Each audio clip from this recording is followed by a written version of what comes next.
10-15 મિનિટમાંથી બધું રણ વિખંડ કરી નાખ્યો પરિવાર. મારા પપ્પા તો કેટલા રડે. જય માતાજીને રામ રામ ફેમિલીને. જય માતાજીને રામ રામ બધાને. તો ફેમિલી ઘણા દિવસ પછી આપણે આ વિડીયો બનાવી છે ને ઘણાની કોમેન્ટો ને ફોન ને મેસેજ ને બધું આવતું કે હવે વિડીયો ચાલુ કરો. ઘણા દિવસ વી ગયા છે. તો હવે તો મારા સાસુનું બધું 13 કે 14 દિવસ થઈ ગયા છે ને કારજની ક્રિયા બધી પતી ગઈ છે. તો આજ આપણે વિડીયો બનાવી છે, તમને જણાવી દેવું કે આમાં હું દુઃખદ ઘટના બધી બની વિડીયામાં. તો ફેમિલી આપણે ઉતાવળીના દિવસે તો બધાએ કેટલો વિડીયો કોલમાં વાત કરી કાઢી, કેવો બધા હસતા ખીલતો પરિવાર હતો અને ઘડીક 10-15 મિનિટમાંથી બધું રણ વિખંડ કરી નાખ્યો પરિવાર. એવું થયું બધું. બધા દયાને બધાને વધારા કરી દીધા. વોશિંતાની વિદાય દયાના મમ્મીની બહુ વહેમી લાગે છે, પણ હવે તો બધી આ કુદરતના હાથની વાત છે બધી. આમાં તો આપણો કાંઈ બીજીના લેખમાં કોઈ મેખ મારી શકવાનું નથી. તો ફેમિલી ઉતાણીનો પરબ હતો અને પરેશ ને બધા અહીંયા હતા. ના તો ખાલી મારા મામી, મારા મામા ને નીતિન ત્રણે જ હતા. કા ઘરે ને પરેશ તો અહીંયા અમારે હેતાંશની ઘીમ હતી કે નહીં, એટલે ઘીમ કરવા આવેલા હતા ઉતાણીના દિવસે. ને ઉતાણીના દિવસે બધે મોડા સુધી વાતચીત કરી વિડીયો કોલમાં. તમે ઘણી વાર મારા મમ્મીના વિડીયામાં પણ જોયા હે, લાડવા દેવા આવ્યા હતા. તમને બધાને ખબર જ છે કેટલા હરખમાં હતા અહીંયા અમારા ઘરે. એટલે ટૂંક જ દિવસમાં ને એમ હમણાં જ આવ્યા હતા એવા હતા. ને ધૂળેટી એમ કહેવાય ને, ધૂળેટી અમને બહુ અઘરી પડી ગઈ, કેમ કે અમને ધૂળેટીનો તો બહુ હરખ હતો, પણ અમને ખબર નથી કે આ દુઃખનો દિવસ પણ બની જાય. ઉતાણીના દિવસે તમે બહુ બધા ખુશ હતા કે ભાઈની હેતાંશની ઘીમ હતી, એટલે અમે બધા બહુ ખુશ હતા.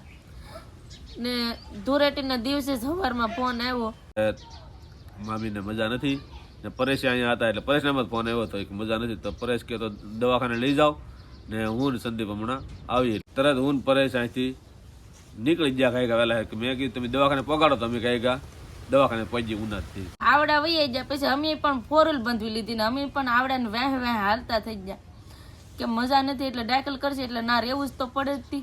પછી થોડોક જ હાલા ને એટલે તરત જ મારા પપ્પાનો ફોન આવ્યો કે બેન હવે તારી મમ્મી રહ્યા નથી. તો કેવું થાય એ તો જેની ઘરે એમ હોય ને એને ખબર હોય, બીજાનો સમજી કે કેમ કે દીકરી છે ને માના આધારે હોય. ગમે એ હોય ને તો માને વાત શેર કરે, ને જેને માનો હોય ને એને જ ખબર હોય કે મા વગરનું દુઃખ કેવું હોય. તરત જ મારા પપ્પા ફોન કર્યો કે તારા મમ્મી રહ્યા નથી. હું કહું પપ્પા તમે એમ કહો, કેમ કે મારા મમ્મી છે ને બહુ વાલા હતા મને, ને મારા મમ્મી મને બહુ રાખતા.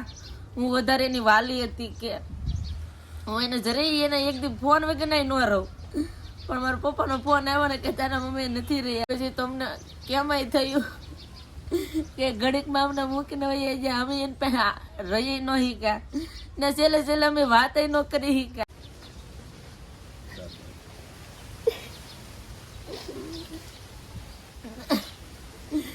આ વાત સાંભળીને તો અમને એમ થયું કે આમ કેમ થયું એમ, કેમ કે હું કોઈ દવાખાને લઈ જાય એટલે સારું તો થઈ જ ગયું હોય.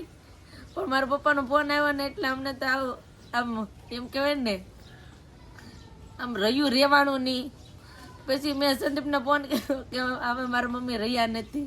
ટાઢો હુમલો આવી ગયો ફેમિલી, કેમ કે એને ટાઢો હુમલો આવી ગયો. પછી તો પછી મને દયાનો ફોન આવ્યો ને કે આવી રીતે બન્યું. પછી મેં કીધું ઓહો. પછી તો હું આપણે લેન્ડ લઈ, મારે તો હિંમત રાખવી પડે 2 વ્હીલ આંકવાની. એટલે પછી કે પરેશને વાત ન કરતા એ કે આવી રીતે બનાવ બન્યો. પરેશ પાછા આમ ભલે પણ આમ ભોળા માણસ થાય, એને વાત કરી એને કંઈક ઓલું શું હોય તો મારે એને પોગાડવા કેમ પાછા. પછી એને મેં ઘર સુધી વાત જ ન કરીને હું પછી હિંમત રાખવી પડી મારીથી ભૂલ. પછી ઘરે પગાડી દીધા ફૂલ હિંમત રાખીને. શું કરવું, કેમ કે એવી વાત સાંભળીને કોઈ ન રહે. અમે મેન પગ્યું, કેમ કે માં મરી જાય એ થોડી કોઈ વાત સાંભળી હોય. કેમ કે હાજા નેરવા ફેમિલી, કેમ કે મારા પપ્પા કહેતા હા કે ઉતાણીના દિવસે મારા મામાના ઘરે બધે આવડા દઈ આવ્યા, પછી વાડી આટો મારી આવ્યા, વાડી આટો માર્યા ના જઈને થોડાક ચક્કર આવી ગયા હતા, તે વાડીમાં પડી ગયા હતા. એટલે પછી મારા ભાભીને હું કે હવે હું નહીં રહું મારા ભાભીને, કેમ કે મારા ભાભી એમ કે તમને સારું છે ને શું થાય કે કારણ કે તમને કાંઈ નહીં થાય કે. પછી મારા પપ્પા ને બધા વાડીમાંથી ઘેર લાવ્યા, પછી પાછા ડૉક્ટર બોલાવ્યા કે હવે સારું છે કે કાંઈ વાંધો નથી. પછી પાછું રાત પડી, રાતે ભાઈની ઘરે ઘીમ હતી એટલે ઘીમની બધી આમ ખુશી હતી. પછી ખુશી માણીને પછી બધા સુઈ ગયા કે હવે સારું છે એમ. પછી પાછા સવાર થયું ને તો સવારના 5 વાગ્યા મારા પપ્પા કે, તો 5 વાગ્યા ને એટલે ડાયરેક્ટ જ કે બાથરૂમ જઈને ઘરે આવે એટલે ડાયરેક્ટ પડી ગયા ઘરમાં આવીને. ને મારા મમ્મી તો લોટકા હતા, તમને બધાને ખબર જ છે કેમ કે ઘણા વિડીયોમાં આવે. એટલે પછી પડી જાય ને એટલે મારા પપ્પા કીધું કે આ કોણ પડ્યું એમ. તો જોયું ને તો મારા પપ્પાના ખાટલા પાસે જ મારા મમ્મી પડી ગયા હતા. તો જોયું ને તો દાંત જીકડી દેવાઈ ગયેલી હતી. તો મારા પપ્પા કે દાંત જીકડી દેવાઈ ગઈ. પછી તરત જ બધાને બોલાવ્યા કે મજા નથી. પછી દાંત જીકડી ખોલાવી, એકવાર તો ખુલી ગઈ. એટલે એ પેલો ઝટકો હતો. એક આરે છે ને મારા મમ્મીને 3 ઝટકા આવી ગયા હતા. એટલે એ ઓફ થઈ જશે, કેમ કે પહેલી વાર દાંત જીકડી દેવાઈ ગઈ એટલે ડાયરેક્ટ ખોલાવી નાખી. પછી તરત જ કીધું કે મને પાણી પાવ કે. પછી મારા પપ્પા પાણી પાયું ને બોલતા હા. પછી પાછા મારા પપ્પા કે તાર મમ્મી એમ કીધું કે ચા બનાવો કે. તો મારા પપ્પા કે તાર ચા પીવી, કેમ કે મારા મમ્મીને છે ને ચા પીવાનું બહુ ઓલું કે એને ચા જ પીવી પડે જાગીને. પછી મારા પપ્પાએ છે ને ચા બનાવી.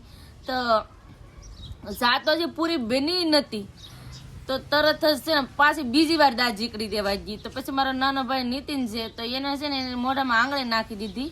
તો આંગળી નાખી દીધી ને એટલે ડાયરેક્ટ જ મારા પપ્પા પછી આમ ઓલું કરાવી દાંત જીકડી ખોલાવરાવી કે બીજી વાર તરત જ થી હાવ. કેમ કે પહેલી વાર થયું એટલે હાવ સારું થઈ ગયું. બોલતા હા, બે હાથ હા, પાણી પીધું, કાંઈ વાંધો નહીં, હાલતા ચાલતા.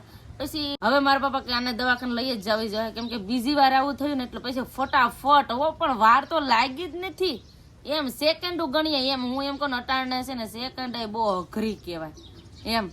સેકન્ડ ની વાર લાગે તો પછી તરત જ આ બધા તો સાધન ગોતવામાં રહ્યા કે સાધન આગળ ગોતી લઈ જાય ધૂળેટી. એટલે કોઈ સાધન ન ઓલું કરે ને, કોઈ એમ્બ્યુલન્સ ને ફોન કરે તો કોઈ તરત પોગે નહીં. ઈ ન પોગી રહ્યા ને ઈ પેલા તો છે ને મારા મમ્મી એક્સપાયર થઈ ગયા, એટલે ઓફ થઈ ગયા મારા મમ્મી. બોલો તો દવાખાને તો લઈ જ જતા, પણ ના તો પછી કઈ હતું જ નહીં, મૃત જાહેર કર્યા હતા.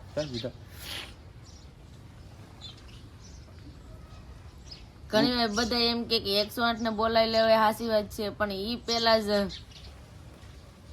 અવસાન પામે. ઉપર 3 ઝટકા આવી જાય કે હવે અટાણે તો મારા પપ્પાને ને મારા 2 ભાઈઓને હિંમત દેવી પડે એમ છે, કેમ કે ઘરે કોઈ નથી. લેડીઝ માણા હોય ને તો ઘર હાલે ફેમિલી.